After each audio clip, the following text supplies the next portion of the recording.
Listen up, littles, it's story time. Let's not worry, let's listen to the story. Relax your wiggles, jiggles, and giggles before we begin.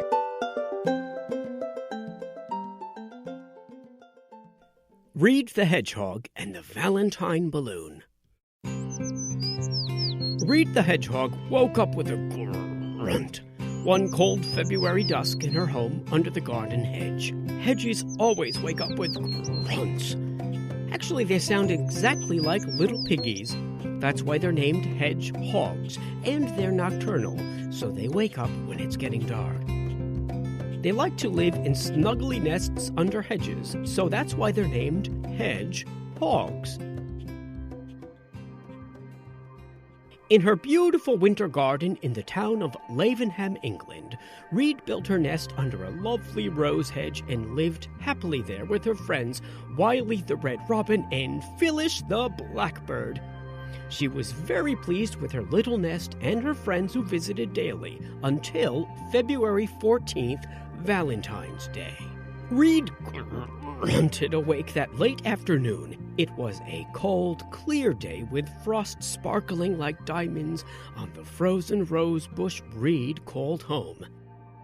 As she stretched and fanned out her 6,000 quills on her back in a huge wake-up stretch, she realized that there was a red string tied to her foot. She followed the string up and up and up with her eyes and saw that it was attached to a red balloon that read, "I love you, Valentine." Reide squinted up to the balloon to read the writing. As hedgies don't have fabulous eyesight, particularly during the day, they rely more on their hearing and smell to get around. She concentrated her gaze onto the balloon to make sure that she was seeing what she actually thought she was. "What the?" she started. Phyllis the Blackbird peered down between the leaves of the rose bush as she hopped from icy branch to branch. "Do you have an admirer, Reide? I see that balloon way up here." Reide rustled about below the hedge, getting aggravated, as the string from the balloon caught in her quills and the balloon bobbed in the air above the bush. "No, I don't have an admirer, Phyllis. I have no idea who gave this to me," she said grumpily, pulling the string, trying to get it off her foot, but it was tied very tightly. "Oh, but you must," said Phyllis, looking smugly down at Reide through the hole in the bush. "I do not," said Reide impatiently. Reide liked her two bird friends, but for the most part she liked her own company, and had no idea who would have given her a Valentine balloon. "Did you give me this balloon?" asked Reide impatiently. "I did not," said Phyllis, peering down through the hole in the hedge, black eyes gleaming with amusement. "Where's Wiley?" demanded Reide grumpily. "He's visiting relatives in Kersey, so it wasn't him," Phyllis answered with a wicked grin. Reide grouchily asked all the wild animals and birds that she knew as she waddled about the village. Hedgehogs can move fairly quickly and travel up to 2 miles in any day. Her long snout in the air in frustration, with the balloon still tightly tied to her foot and bobbing over her head. No one knew anything about the balloon, and she eventually went back to her hedge and climbed into her nest in exhaustion and defeat, the balloon bobbing over the bush like a fisherman's buoy. Poor Reide said aloud, close to tears, "Oh, who gave me this balloon? I don't have that many friends, and I don't think anyone really loves me." "Ah, that's not true," came a strong voice in the early morning darkness. Reide jumped, startled, making the balloon bob rigorously up and down overhead. "Who's there?" she whispered in fright, instinctually curling into a protective ball with all her quills sticking out to protect her. "It's me. Don't be afraid," the voice answered kindly. "Who's me?" she asked, still in her fearful ball, but she poked an eye out from under her hedgy hands. "It's me, your heart." "My heart?" She looked down at her chest. "Yes," it said warmly. "I'm right inside you always, and I love you." "You do?" Reide asked in disbelief. I do. I love you with my entire hedgy heart. I think you're wonderful, and you most definitely deserve a token of my affection. I do? Reide asked, softening. Yes. Every evening when we go to bed, I think of all the wonderful things you did and of all the great things that make you so special. My hedgy heart almost bursts with love and affection for you.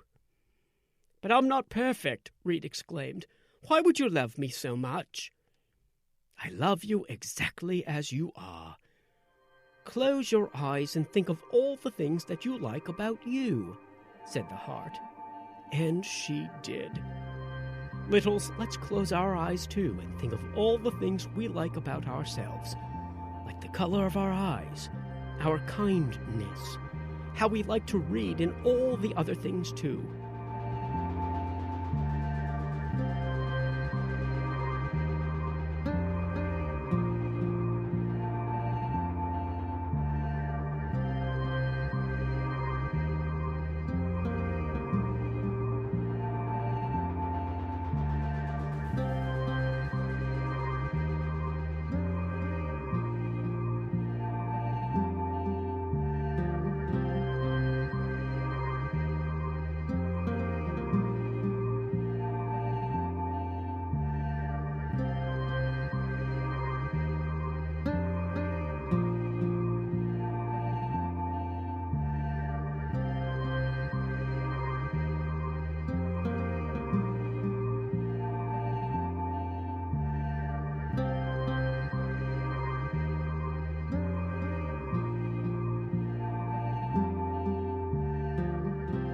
Opened her eyes and told her heart in surprise and excitement, I do love me.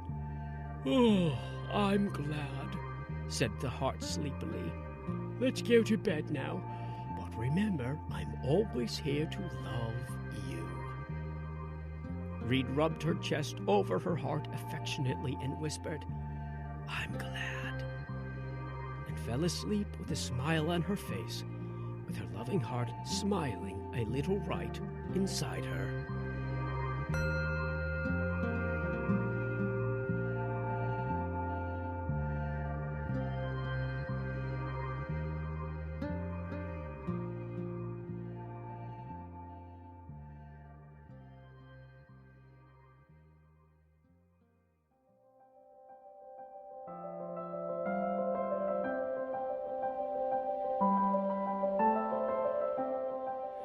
Well done, Littles.